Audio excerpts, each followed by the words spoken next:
سندنا وحبيبنا وطبيب قلوبنا ومحبوبنا ومرشدنا ومولانا محمدا عبده ورسوله الذي أرسله بالحق بشيرا ونذيرا وداعيا إلى الله بإذنه وسراجا منيرا أما بعد فأعوذ بالله من الشيطان الرجيم بسم الله الرحمن الرحيم لقد كان لكم في رسول الله أسوة حسنة لمن كان يرجو الله واليوم الآخر وذكر الله كثيرا صدق الله مولانا العظيم وصدق رسوله النبي الحبيب الكريم قال النبي صلى الله عليه وسلم إن أثقل شيء يوضع في ميزان المؤمن يوم القيامة خلق حسنة رواه الترمذي وإذا قال الله تعالى في شان حبيبه ومحبوبه مخبرا وآمرا إن الله وملائكته يصلون على النبي يا أيها الذين آمنوا صلوا عليه وسلموا تسليما اللهم سيدنا مولانا محمد وعلى آله مولانا محمد اللهم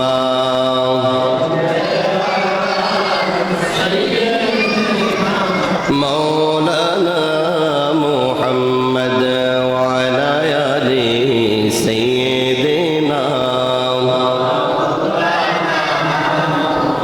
ألا يا ساكن الخصر المعلى ستدفن عن قريب في التراب له ملك ينادي كل يوم لدول الموت وبلول الخراج لا إله لا إله لا إله إلا الله لا إله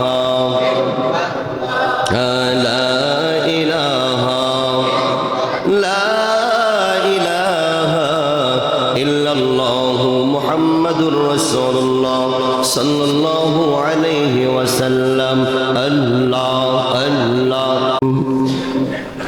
আলহামদুলিল্লাহ আল্লাহ পাকের দরবারে অসংখ্য গণিত শুকরিয়া আদায় করছি যে আল্লাহ রব্বুল ইজ্জাত আমাদেরকে সুস্থ রেখে ভালো রেখে আল্লাহর ঘরে আসার বসার তৌফিকটুকু দান করেছেন সকলেই শুকরিয়া দান করি আলহামদুলিল্লাহ মুআজ্জিজ হাজিরিন আজকের আলোচ্য বিষয় হচ্ছে স্বভাব চরিত্র সম্পর্কে আল্লাহ পাক রব্বুল আলামিন আমাদের সকলকে স্বভাব চরিত্র হিসাবে জানার বুঝার তৌফিক দান করুক আল্লাহুম্মা আমিন আল্লাহ রব্বুল আলামিন পবিত্র কালামুল্লাহ বলেন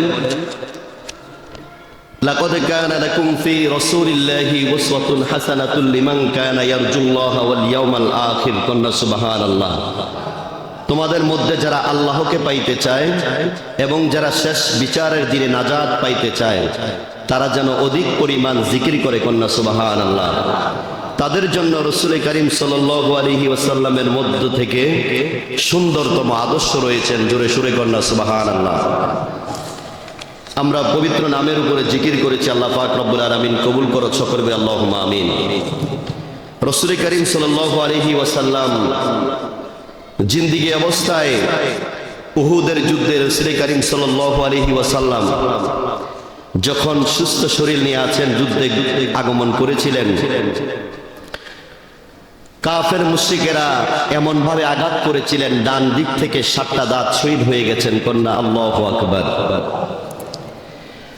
সাহাবায়ে কেরাম বলেন, ইয়া রাসূলুল্লাহ, ওরা যারা আপনাকে আপনার দান শহীদ করেছে তাদের জন্য বদদোয়া করেন। আল্লাহর হাবিব সাল্লাল্লাহু আলাইহি ওয়াসাল্লাম বললেন, না, আমাকে আল্লাহ রাব্বুল আলামিন দুনিয়াতে প্রেরণ করেছেন তাদেরকে সুন্দরতম আদর্শ দেওয়ার জন্য। সুবহানাল্লাহ পড়েন। আমি রাসূল দুনিয়াতে আগমন করেছি সুন্দর আদর্শ নিয়ে, বলেন ঠিক কি না? আমি রাসূল তাদের জন্য বদদোয়া করতে পারি না, অতএব তাদের জন্য হেদায়েতের দোয়া করতে পারি। কন্যা সুবহানাল্লাহ। আপনাকে আমাকে কিল দিলে, ঘুষি দিলে আমরা পাল্টাইয়া ঘুষি দেই, ঠিক কি না? এখন তো আর কিল ঘুষি লাগে না, কথাই তো কিল ঘুষি হয়ে যায়, ঠিক কি না? কারণ হচ্ছে মানুষের স্বভাব চরিত্রের দিকে তাকাইলে ঝগড়া করা লাগে না, কথা শুনলেই এমনি পেটের ভাত হজম হয়ে যায়, ঠিক কি না? আপনি কেউ মাইট দেওয়া লাগে? শিক্ষিত মানুষকে বলে রাখবেন, যারা মেধা অর্জন করেছে, যারা ইলম হাসিল করে মিম্বারে দাঁড়িয়েছে, তাদের সাথে কথা বলার জন্য আদবের দরকার আছে না নাই? জোরে বলবেন। আপনারা, আপনাদের বিভাগ আছে, বুদ্ধি আছে, আপনারা সম্মানিত মানুষ। পৃথিবীর একটা জায়গা আছে যেই জায়গায় দেখবেন কুলাঙ্গার বেশি অবস্থান করে, কোনো চা দোকানে যেই সমস্ত আলেম ওলামাদেরকে দেখবেন দুনিয়াবি আলোচনা চা দোকানে করে, তারে আলেমের কাতারে রাখা যায়? কোন আলেম দেখছেন চা দোকানে আড্ডা দিতে? যদি দেখে থাকেন মনে করতে হবে সে ভালো আলেম, কারণ আলেম জানে পৃথিবীর শ্রেষ্ঠ নিকৃষ্ট একটা জায়গা আছে, নিকৃষ্ট জায়গা হচ্ছে বাজার। আর দেখবেন যত সাপ্তাহিক যত ঘটনা ঘটে সব চা দোকানে মীমাংসা হয়, বলেন ঠিক কিনা? দেখবেন সাধারণ পাবলিকদের একটা আচরণ আছে, বলবো। তারা কয় কি জানেন? তাদের হচ্ছে কোন আলেমের আওয়াজ শুনবো, কোন আলেমের আওয়াজ শুনবো আমরা। এরা 12 জন 12 রকমের কথা বলে, আমরা কি করব? খবর নিয়ে দেখেন হাতের মধ্যে বাম হাতে তার সিগারেট আছে না নাই? এই জোরে কথা বলবেন, আছে না নাই? আপনার আদা ব্যাপারী জাহাজের খবরের নেওয়ার দরকার আছে? আপনার উচিত দরকার ছিল আপনি ইলম অর্জন করার পরে একজন ইমামকে সতর্কতা বানিয়ে দেন, বলেন ঠিক কিনা? ইমাম ইমামতি করার জন্য এখন ভাতের জন্য কান্না করে না, এখন ইমামদের ভাত ঘরে, ঠিক কিনা? রাগ করেন আপনারা? ইমামরার ভাত এখন ঘরে যায়। ইমামরা এখন দেখবেন ভালো ভালো ইমাম ইমামতি করার পরে এখন সৌদি আরব, এখন দেখবেন ইংল্যান্ড, জার্মান, কাতার, দুবাই, বিভিন্ন গ্রিসে, আমেরিকাতে আছে না নাই? বাংলাদেশের শ্রেষ্ঠ আলেম নিউ ইয়র্কে ইমামতি করে সাইফুল আজম বাবর আজহারি, আছে না নাই? সারা বাংলাদেশের শ্রেষ্ঠ আলেমের কাতারে রাখলে, সাইফুল আজম বাবরের ইলম এক জায়গায় রাখলে, আমার মনে হয় আমরা সুন্নিয়তে যারা আছি তাদের কাছে দাঁড়াও যাওয়া সম্ভব না, বলেন ঠিক কিনা? আল্লাহ ওনাকে এমন মেধা শক্তি দিয়েছে, নিউ ইয়র্কে ইমামতি করে। কারণ বাংলাদেশের মজা শেষ। বাংলাদেশের মানুষ ইজ্জত দিতে চিন্তা করে, নিজের ইজ্জত পাওয়ার চিন্তা করে। চা দোকানে বসে কোন আলেমের ওয়াজ শুনবে? আপনি বলেন কোন আলেম আপনাকে বলেছে বিড়ি খান? বলছে কোন আলেম? কোন আলেম বলেছে আপনি সুদ খান? বলেছে কোন আলেম? কোন আলেম বলেছে পরনিন্দা করেন? বলছে কোন আলেম? কিন্তু আপনি দোকানপাটে বসে আড্ডা দিবেন, সাড্ডা দিবেন, স্বভাব এখনো ঠিক করতে পারেন নাই, নিজের জবানের হেফাজত করতে পারেন নাই, আপনি আলেমের সমালোচনা করেন। আপনাকে আগে দরকার ছিল ইলম অর্জন করেন, এরপরে আলেমের সমালোচনা করেন, বলে ঠিক কিনা? আর কত পাল্টাবেন, আর কত চেঞ্জ করবেন? করতে করতে করতে করতে নিজেই তো বিরক্ত হয়ে গেছেন, ঠিক কিনা? একটা কচু গাছ কিনলার পরে আর বাসে? একটা ইমাম বছরের পর বছর মসজিদে ইমাম টিকে না, কেন টিকবে? কিভাবে? আচার আচরণ যদি আমাদের সুন্দর হয়, ইমাম কেন? ইমাম সবসময় স্যালুইট আপনাকে, বলেন ঠিক কিনা?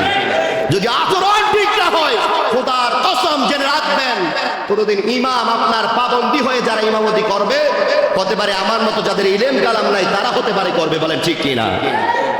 আপনাদেরকে আকুল আবেদন ধরবো, আপনারা মুরব্বী পার্সন, আপনারা শিক্ষিত সমাজ, যারা যুবকেরা আছেন আচরণ ঠিক করেন, অটোমেটিকলি দেখবেন আপনার সম্মান আপনার জায়গায় পুষতে থাকবে। বলেন ঠিক কিনা? আমি কি মিথ্যা বললাম? আমি মিথ্যা বলেছি বলেন?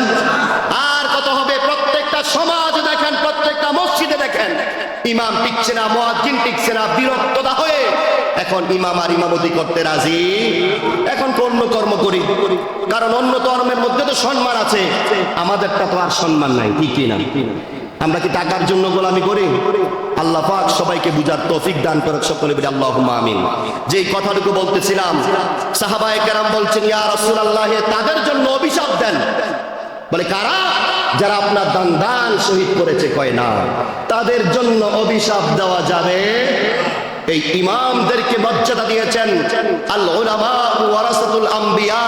আল্লাহর হাবিব বলে গেছেন, আমার ওয়ারিস হচ্ছে উলামায়ে কেরাম। কন্যা সুবহানাল্লাহ। আমি রাসূল যেই শিক্ষা দিয়েছি আমার উম্মতদেরকে, উলামায়ে কেরামদেরকে, তাদের থেকে গোটা মুসলিম জাতি ইজ্জত পাবে, কোনোদিন অসম্মানিত হবে। বিশ্বাস আছে না নাই? আপনার জন্য যখন হাত ধুয়ে দোয়া হয়, আপনার প্রতিবেশীর জন্য আগে দোয়া হয়। বলেন ঠিক কিনা? মসজিদের মুসল্লির জন্য দোয়া হয়, মসজিদের সেক্রেটারি, সভাপতি, পূর্বে পাড়া যারা দুনিয়ার থেকে চলে গেছে তাদের জন্য দোয়া হয় কি হয় না? মসজিদে কি প্রতিদিন আপনি হাদিয়া দেন? প্রতিদিন আপনার কাছে হাদিয়া চায়, কিন্তু দোয়া তো প্রত্যেক দিনই আপনি পাচ্ছেন। বলেন ঠিক কিনা? যে জন্য আপনাদের কাছে এই কথাটা বলতে চাই, রাসূল করিম সাল্লাল্লাহু আলাইহি ওয়াসাল্লাম অবস্থান করতেছেন, আবু বকর সিদ্দিক রাদিয়াল্লাহু তাআলা আনহু, যিনি সিদ্দিক আকবর, যে আবু বকর হিজরতের সঙ্গী হয়েছিলেন, মনে আছে কি নাই? ওই আবু বকর যখন দাঁড়িয়ে আছেন, একজন ইহুদি এসে গালি দিচ্ছে। আল্লাহর হাবিব সাল্লাল্লাহু আলাইহি ওয়াসাল্লাম মিষ্টি মিষ্টি হাসি দিচ্ছেন। আল্লাহু আকবার বলেন। ইয়া রাসূলুল্লাহ, ইহুদি আপনাকে গালি দিয়েছে, আপনি মিষ্টি মিষ্টি হাসি দিলেন।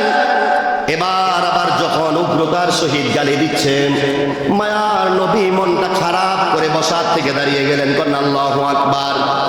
আবু বকর ডাক দিয়া কয়, ইয়া রাসূলুল্লাহ, নবী গো, ও মায়ার নবী, এতক্ষণ পর্যন্ত আমাকে গালি দিয়েছে, আপনি হাসছিলেন, এখন কেন? আমি একটা জবাব দেওয়ার কারণে আপনি কেন দাঁড়িয়ে গেলেন, রাগান্বিত হয়ে গেলেন?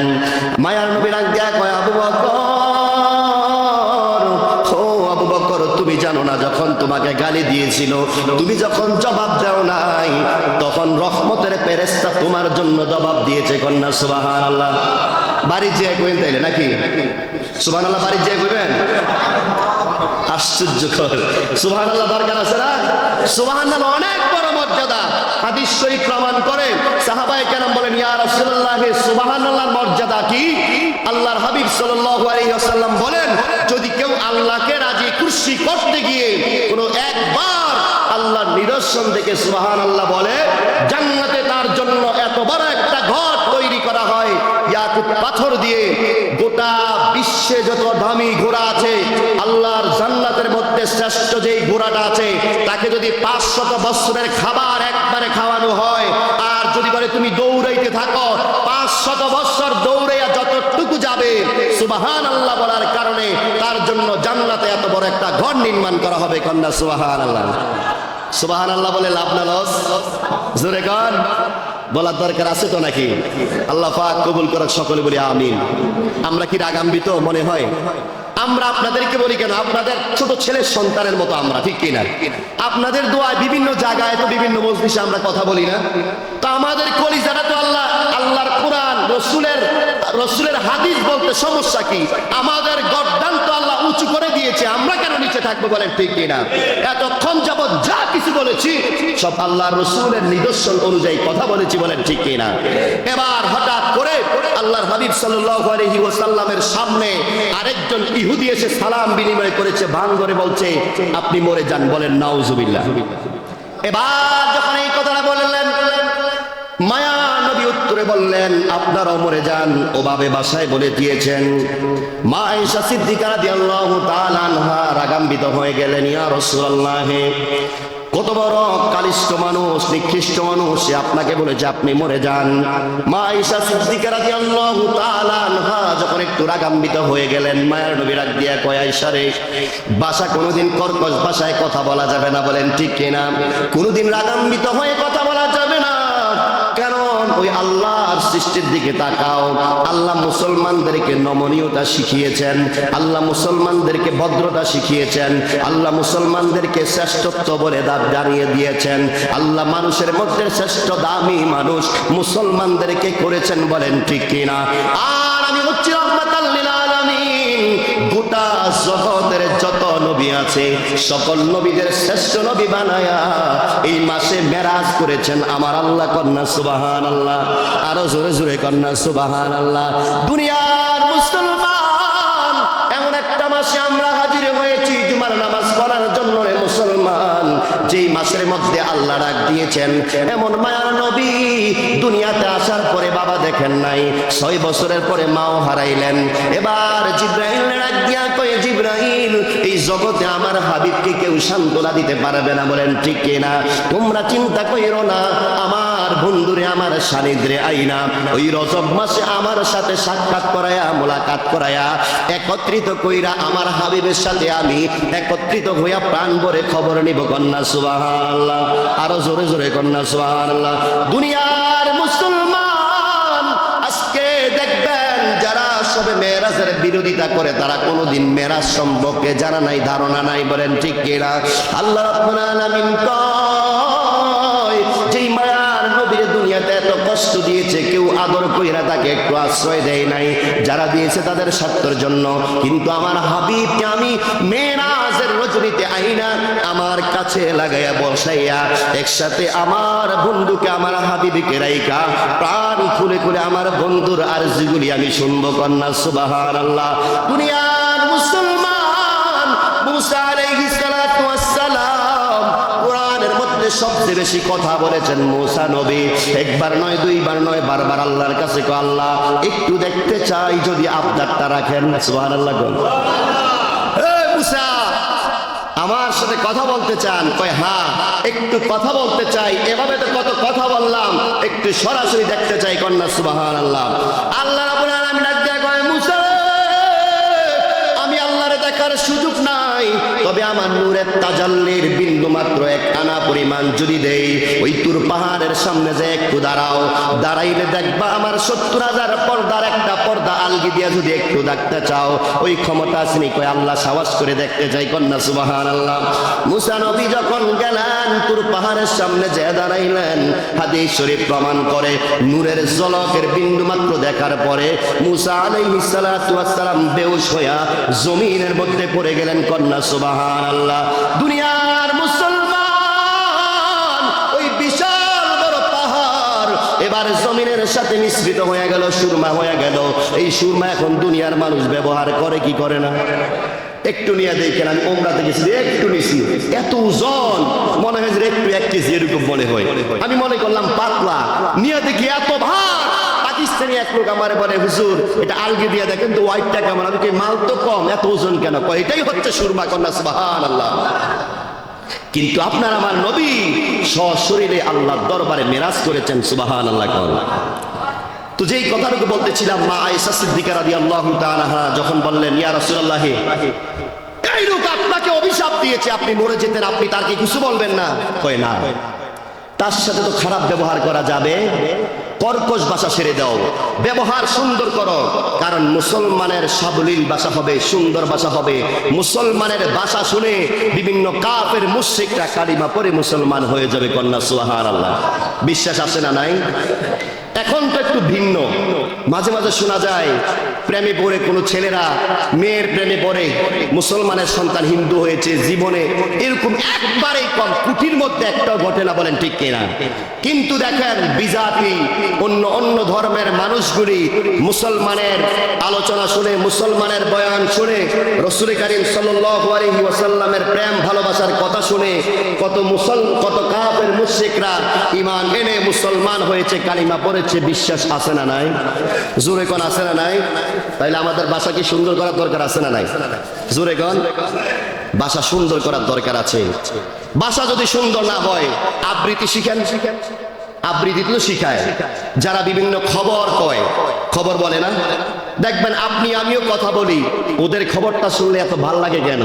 ওরা দেখবেন এত সুন্দরভাবে কথাগুলি উচ্চারণ করে, তাদের কথা এত মধুর শ্রুতি, শুনতেই ভালো লাগে, বলেন ঠিক কিনা? এই জন্য আপনাদেরকে বলি, আমাদের স্বভাবকে পরিবর্তন করার দরকার আছে না নাই? এভাবে তো বলা লাগে না, স্বাভাবিক। আপনাদেরকে বলি, আপনারা বিয়ের দাওয়াতে যান কি যান না? জোরে কর। আমার ছোট্টকালের একটা কথা বলি, একবার বিয়েতে গেছিলাম অনুষ্ঠানে, যাওয়ার পরে রাত্র হয়ে গেছে, এখন আমরা ঘুমাইতে যাব। তো ঘুমাইতে যায় দেখি ওই বিয়ার অনুষ্ঠানে তো সবাই মুরব্বীরা ঘুমিয়ে গেছে। এখন আমরা ছোট্ট ছোট মানুষ কয়েকজন, একটু রাত যখন বেশি হয়ে গেছে, আমরা ঘোরাফেরা করে এসে দেখি মোটামুটি 3টা বাজে। তো সবাই ঘরে যায়, ঢুইকা দেখি মুরব্বীরা সবাই ঘুমায়। কি করে? খাট পালং যা আছে সব ব্লক। তা আমরা লাগে একজনে কয়, রে তুই যে একটু বুদ্ধিমতী, একটা বুদ্ধি তৈরি করা যায়নি, দেখোস না? তা আমি কইলাম যে আমি একা বুদ্ধি করলে তো হবে না, তোরা একটু সহ বুদ্ধি কর। একজনে কয় চল আমরা খাটের তলে শুয়ে যাই। আমি কইলাম যদি রাত্রে খাট ভাঙা পড়ে তাহলে তো মরতে হইব, দরকার নাই। একটা কাজ করলাম, আমি বলি শোন, একটা কাজ কর, আমরা এখানে গড়ার আওয়াজ কার বেশি? কয় অমুকের আওয়াজ বেশি। আমি কই তুই আজান দিতে থাক, কি করতে থাক, কথা শুনেন, দরকার আছে। মানুষকে যখন কোন রকম কথা বলতে হয়, মানুষকে সুন্দর সাবলীল ভাষায় মানুষ কথা বললে বুঝে, ঠিক কি না? আমি কি বলি কথাটা বুঝবেন, সমালোচনা পরে করেন। এখন আজান হচ্ছে, ঘড়ির টাইম কয়টা? 3টা। কয়টা? তাহাজ্জুদের নামাজ পড়তে মুরব্বীরা কয়টায় উঠে? এখন আজান দিলে দোষ না লাভ? জোরে কন, লাভ। এবার যখন জোরে আজান দেওয়া শুরু করছে, মুরব্বীরা ওইটা সবাই ওযু বানানো আরম্ভ করছে। আল্লাহু আকবার কন। সবাই ওযু বানাতে যায়, একজন বলবে কিতারে কাই ইন্দা তো লাগে, এখন তো হইছে না, কয়টা বাজে? কয় 3টা। এবার তারা বইয়া বইয়া তাসবিহ পড়ে, আর যুবকেরা ঘুমায়। আল্লাহু আকবার কন। যুবকের ঘুম হইলো, ফজরের সময় উঠলো, মুরব্বীরা তাসবিহ শরীফ পড়লো, বলেন ঠিক কিনা? সুন্দরভাবে কথা বলবেন, যেন লাঠিও না ভাঙে, সাপও না মরে, বলেন ঠিক কিনা? তাইলে তো আর কারো মনে কষ্ট গেল না। রাগ করছেন? কেউ রাগ করছেন? কেউ রাগ করেন নাই। আল্লাহ পাক আপনাদেরকে কবুল করো, আমিন কোন। আমরা আলেম ওলামা মানুষ, আমাদেরকে যদি একটু আদর ভালোবাসা দেন, আমরা কত দূরদেশী মানুষ, কত দূরে, কত জায়গায়, কত দূরত্ব জায়গায়, কই সিলেট, কই বাংলাদেশের এদিক সেদিক, আপনাদের দোয়ায় সুন্নিয়তের যারা আলেম কত দূরে যায়, মানুষের ভালোবাসা ইসলাম প্রচার করে, বলেন ঠিক কিনা? যদি প্রত্যেকটা জায়গায় যদি এত ক্ষিপ্ত হয়ে যায়, তাইলে তো ইসলামের দাওয়াত দেওয়া সম্ভব। আমরা আপনাদেরকে আকুল আবেদন করব, আমাদের ভাষা, আমাদের সৌন্দর্যতা পরিষ্কার পরিবর্তন করার দরকার আছে না নাই? দুনিয়ার মুসলমান, আপনাদেরকে বলতে চাই, কেমন ভাবে নবী শিক্ষা দিয়েছেন। একদিন মায়ার নবী অবস্থান করতেছেন, রাসূলের প্রিয় একজন সাহাবী ছিলেন হযরত জাবের রাদিয়াল্লাহু তাআলা আনহু। অভাবী মানুষ জাবের রাদিয়াল্লাহু তাআলা আনহুর স্ত্রী প্রতিদিন কয়, স্বামী আমার, কোনদিন মায়ার নবীর একটু খাবারের ব্যবস্থা করতে পারি নাই, যদি একটু পারতেন। একটা বকরি ঘরে ছিল, মায়ার নবীর যদি একদিন একটু দাওয়াত দিতেন, মায়ার নবী যদি একদিন ঘরে আসতেন, আমার ঘরটা একটু ভালো হইতো। কন্যা সুবহানাল্লাহ। হযরত জাবের মায়ার নবীর কদম মোবারকে গেলেন, ইয়া রাসূলুল্লাহ, নবী গো, যদি একটু মায়ার নজরে তাকাইতেন, একটু মেহমানদারির ব্যবস্থা করতাম। মায়ার নবী ডাক দিয়া কয়, জাবের, কি এমন খাবারের ব্যবস্থা আছে ঘরের মধ্যে, এত অভাব কেমনে খাওয়াইবা? আর আমি রাহমাতাল লিল আলামিন, একা তোমার ঘরে যাওয়া সম্ভব না, কারণ সাহাবায়ে কেরামরা কাজ করেছে, বলেন ঠিক কি? আমার সাথে যারা কাজ করেছে তাদের খাবারের ব্যবস্থা হবে কিনা? জাবের রাদিয়াল্লাহু তাআলা আনহুর মনে বিশ্বাস ছিল, মায়ার নবী যদি কদম মোবারক রাখে, কোনোদিন অভাব থাকবে না, বলেন ঠিক কিনা? ইয়া রাসূলুল্লাহ, নবী গো, আমার ঘরে একটা বকরি আছে, ওই বকরিটা আমি জবাই করে দিব। আর কি খানার আয়োজন করবে ইয়া রাসূলুল্লাহ? আপনার রুটি পছন্দ, রুটি বানাইবো কিনা? জাবের রাদিয়াল্লাহু তাআলা আনহু যখন এই কথাটা বললেন, দাওয়াত গ্রহণ করলেন মায়ার নবী, জাবের একটা দৌড় দিয়া ঘরে গেলেন, বকরিটা জমাই করলেন। হযরত জাবেরের কলিজার টুকরা 2টা সন্তান আছে। কয়টা? জোরে জোরে কন্যা, কয়টা সন্তান?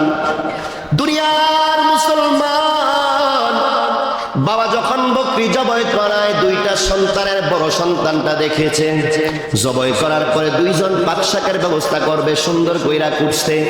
এবার কুটাকাটির শেষে ছোট্ট বাচ্চাটা যায় কয় ভাই আব্বা আমাদের বকরিটা কেমনে জব করছে আমরা তো দেখলাম না, একটু দেখতে চাই। বড় সন্তান ডাক দিয়া কয় ওই যে ছুরিটা দেখো ওই ছুরিটা দিয়া এমনি জবাই করছে কইরা দেখাইতে যায় ছোট ছেলেটারে জব কইরা দিছে কন্যা ইন্না লিল্লাহ। মা দুঃখিনে দৌড় দিয়া ঈশা কয় বাবা রে কি করলি রে? কয় ছোট্ট ভাই জানতে চাইলো কেমনে বাবা বকরি জব করছে, আমি তো দেখাইতে যায় জব কইরা দিছি।